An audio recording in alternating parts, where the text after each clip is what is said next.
program for graduate studies at Charles Darwin University.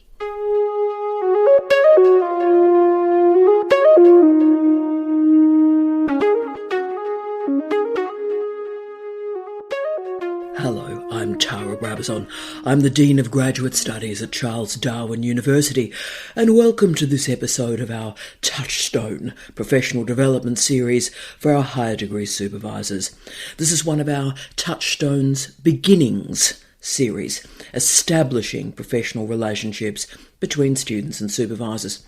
And after Me Too, and the Respect Now Always report in Australia, including its follow-up 2022 student survey report, it is clear we now need to have an overt conversation. And this conversation is, what does professionalism look like when we're building a relationship between students and supervisors? We have some proxies: regular meetings, answering emails, acknowledgement in the workspace. All of these attributes are incredibly important, but they are proxies and sometimes inelegant ones.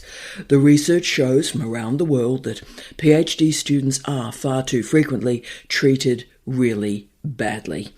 And I've been in meetings where PhD students have been described as slaves. A supervisor has said to me that the only reason he has a PhD student is to gain publications, and a PhD student, very upset, once came into my office and said, "I'm not a student, I'm an article generating machine. I don't matter to my supervisor, only the papers matter." But I do also need to present the other side of the frontier. Students can be frightening to their supervisors. They can stalk them, they can leave weird notes on their cars, and in my last job I had to have a panic switch installed in my office because students have tried to physically engage with me. Students can send unspeakable emails and be personally abusive, so this is not going well either way. As I always say to students, students need to control what they can control. And if a student supervisor thinks a PhD student is a slave or a paper machine, then there's not much a student can do. But supervisors and students can discuss overtly student expectations at the start to nail down and confirm those minimum expectations. But let's focus on a student and a student's goals, a student's behaviour, and their role in creating these professional relationships. And yes, they can be lifelong relationships. Yes, if a student gets the relationship right, a supervisor can be a referee for about 30 years. But actually, and no one ever tells a student this, a student may end up a referee for us. My late husband, Professor Steve Redhead, trained hundreds of postgraduate students, and many of his PhDs went on to fame, professorships, etc. So near the end of his career, his former students became his referees, and that is the way of the world. That is the right way of the world. It is a relationship. And this power relationship changes through our career. We train a student to be better than us. That is the goal. So with that hope and that premise, let's present 5 do's and 5 don'ts for your consideration and thought when you are building new professional relationships with a student, or it is necessary to rebuild that relationship after something very serious occurs. So let's do it. Do 1. Establish clear expectations, behaviours and frameworks for a student and supervisor relationship. A student does determine how a student will be treated, and it's important that we always use some type of guide to get beyond an individual's wishes, whether the individual student or the individual supervisor. And for example, I've put in place at Charles Darwin University a sheet that is a discussion sheet, a guide, if you will, to guide a conversation between students and supervisors, particularly with regard to expectations. I use my supervisory setup document, and that's about 32, 33 pages, and we'll do a separate touchstone on that document itself if you would like to use something of that size and scale to set up your particular supervisory relationship and see if it can be adapted for your use. But we must not assume that everyone knows how to be a student, or indeed everyone knows how to be a supervisor. And of course, we can never assume that a student will think in the same way as their supervisor. We need to speak the words. Ask the student to outline their expectations and listen to their views. And if it is clear that a student and a supervisor disagree early on, then it's pretty significant that it is called early, that this is a problem, it is a deal-breaker problem, and the relationship is probably over. The best way to resolve the deep problems at the start, though, is to create a dialogue and formulate the parameters of that supervision. Do 2. Step back and assemble shared priorities. A student has priorities, and of course a supervisor has priorities, and a student supervisor may not be interested at all in the student's priorities. But a student needs to create traction and momentum on their goals. It is a cliche, but it is the student's thesis. It's not the supervisor's thesis. So we, in many ways, need to be the project manager of a student's project. A student supervisor is a resource. A student's co or associate supervisor is a resource. The library is a resource. Graduate studies and ORI is a resource. A student's peers are a resource. So a student assumes responsibility, and the supervisor is a guide on the side. A student supervisor should not take control of a student's candidature or project. Do 3. Be goal-oriented rather than personality-oriented. Oh yeah. What is the goal of a student's PhD candidature? Every week, focus on the outcomes, focus on the goals. Too often, students talk about the personalities or opinions or how they feel.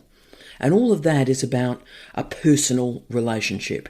But to be frank and clear, a student supervisor is not a student's boyfriend or a girlfriend or a partner. We must remove the emotional intensity.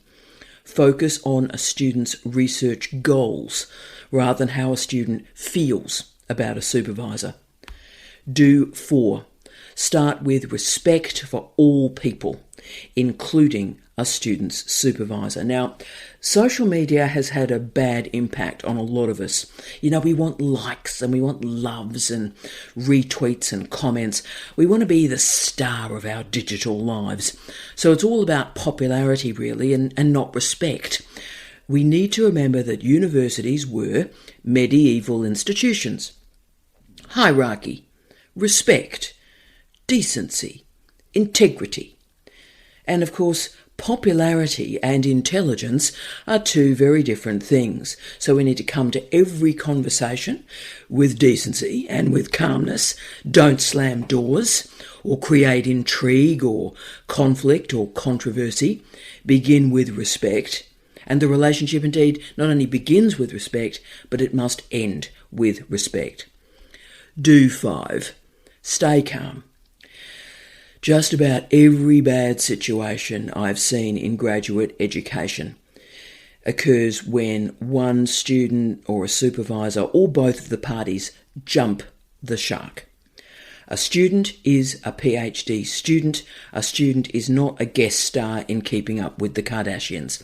So we need to stay calm, don't create drama or agitation or aggression.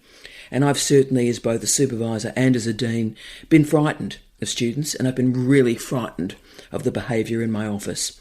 So how have we reached a point where it is normal to frighten and intimidate supervisors and teachers?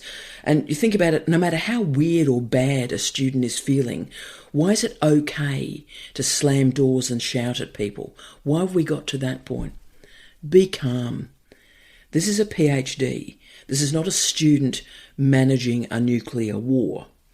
Therefore, we must recommend that if a student starts shouting or ramming about or slamming a door, we need to pause that situation. We need to ask the student to leave our office, go for a walk, get calm, and when they're calm, return to us. So as supervisors, we must care for ourselves as much as our students.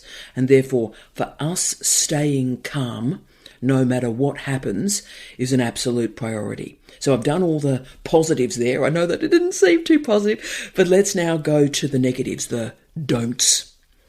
Don't 1. Do not assume a student supervisor is a friend or a family member. I think that's a great problem. The assumption is the student-supervisor relationship is intimate in another way. Instead, we must make very clear the professional and personal boundaries between a student and a supervisor, and we need to speak the words. We need to confirm the separation. Do not blur or merge a student's responsibilities. We live in a time of Me Too, and in Australia we are implementing strongly the Respect Now Always policy and procedures. Now, I have some very clear don'ts these days, and these have changed over my career, but my don'ts are: I do not drink alcohol with my students. I do not have coffee or a meal with my students. My students never come to my house. My students do not have my mobile phone number. I see my students in my office for their meeting. It is no longer the 1970s or even the 1990s. It is simply too risky for staff and students to mix socially. Those days are over. If a student wants a professional relationship, then it must be location specific and clearly defined. Mischief, bad stuff, happens when there is an assumption that a student supervisor is their friend. So if a student wants a professional relationship, the best way to do that is, and the quickest, is to define the relationship and define it to a particular location. Where does this relationship exist? It creates a working relationship, and that does not include a student's home. It does not include the supervisor's home, and it certainly doesn't include a bar. Don't 2. Don't assume that a student supervisor can solve all of the student's problems. When students start to treat a supervisor like a parent, or assume that all their problems can be solved by a supervisor, then that is the path to disappointment and a fair amount of anger. Create a context of support around the student. So have family, have friends, have peers and fellow students, have great librarians, have a village to enable the supervision. And that takes the heat and the intensity out of that singular supervisory relationship. Don't 3. Don't ignore feedback. Oh, this is important. Yep. So the moment a student ignores feedback, a student is disrespecting a supervisor and their time. If a student decides that they want to take a different path, then they need to use the feedback from the supervisor to sharpen their argument. But when we see a student ignoring the feedback because it was too hard, then it is very important that the supervisor intervenes in this student view and this student perspective, because that's often the start, if I'm honest with you. A student ignores the feedback and then it goes downhill from there. There is nothing sadder, there is nothing more debilitating for a supervisor to continue to confront the same errors, draft after draft after draft, and we keep correcting those errors and the student keeps ignoring them. And we know, of course, that these corrections, if not made, will impact on a student's examination. So a student taking a supervisor's feedback is a proxy for respect.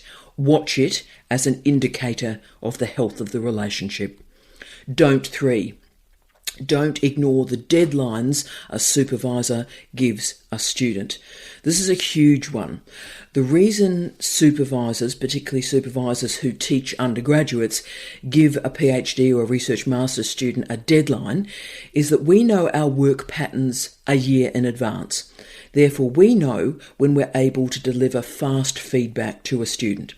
But if a student misses deadlines, then suddenly we don't have the space, we don't have the leverage or the opportunity to move work around a student's thesis. We've all had this nightmare. So a student is working to a deadline, and that's absolutely true. But what needs to be discussed overtly is a supervisor is also working towards a series of deadlines. And if a student doesn't respect those, then the supervisor won't have any control over when they can deliver a student's feedback. So we need to explain to our students that we have deadlines, and if they miss their deadlines, we have other priorities in place. Don't think short term. The best supervisory relationships last decades. Remember, a student could end up a referee for a supervisor, and really that is a proxy for a student's career of integrity and decency and excellence. So therefore, we mustn't burn out the relationship in the 3 years. A lot of them are being burnt out, if I'm honest, and I think you know that. But the relationship at its best should last 30 years. I'll just give you an example that I've had through my career. The wonderful Dr. Amanda Evans, now Dr. Amanda Chewett, was taught in my first tutorial. In fact, the first tutorial I ever taught in 1992, and we were both incredibly young, and she moved with me to Queensland when I supervised her honours dissertation, then back to Western Australia, where she completed her PhD in 3 years. And she's worked in an array of very important academic jobs specialising in curricular design, raised 2 remarkable children, and written with rigour and innovation, and has a remarkable husband, also a friend of mine, Tony Tuitt. Now, Amanda and I continue our professional and, can I say, years later, personal relationship, but it is based on honesty, respect of our differences, respect of our spaces, but also it's based on incredible loyalty. If she needs me, I'm there. If I need her, she's there. No questions, no caveats, and that is a supervisory relationship. Respecting the time we shared, respecting the distance around us both and our personal and professional boundaries, but also respecting the person. 5, don't forget that a student supervisor is human. This is increasingly important. Really sad situations emerge when students forget that a supervisor is a human being. And it's happening with increasing frequency, I think. Students forget that a supervisor has families, has friends, indeed a life, that a supervisor confronts sickness or personal tragedies. But the student also forgets, and this is our intervention today, colleagues, students also forget that a university is a workplace, and that university workplaces are pretty dreadful places most of the time. We as supervisors often shield our students from the excesses of the university workplace, and when a student forgets that a university is a place of work, a student can do really, really bad things to a supervisor's life. So let me give you a personal example of this in one of my former universities. So what happened was 3 students of mine missed multiple deadlines. They all gave me a deadline of when they were going to submit their work to me to read. All 3 missed them. And all 3, of course, handed their full dissertation drafts to me on December 23. So they were all due in January, and I had 300,000 words to read in the week between Christmas and New Year. Now, I rarely take holidays, and I've never really managed even to take Christmas Day without work intervening. Now, this is not good. Don't get me wrong, I'm not celebrating this. It's not good, but this is the case, and most years it is caused by students. So I should have been reading their drafts in October and November, but they delivered their drafts to me on December 23, assuming that I would read them the week before New Year. Now, the problem is I did read those drafts, but those students not only disrespected me, they assumed I wasn't even human, but they also disrespected me because they stated via their actions that I didn't have the right to any time off ever. So if students are interested in professional relationships are created when we recognise that both parties are human. If a student treats a supervisor as a slave, that a student can go off and have a holiday with their family, and a student supervisor has to do their work for them and can't spend time with their own family, then a student has not behaved with ethics, decency, integrity and accountability. If we can configure this relationship from the start of the enrolment, then we can organise it as an honest and a caring example of what academic life is about, and that is respectful difference. Thank you for your time and sharing this Touchstone session with me, and I really look forward to hearing from you. Thank you for listening to Touchstones, our professional development program for graduate studies at Charles Darwin University.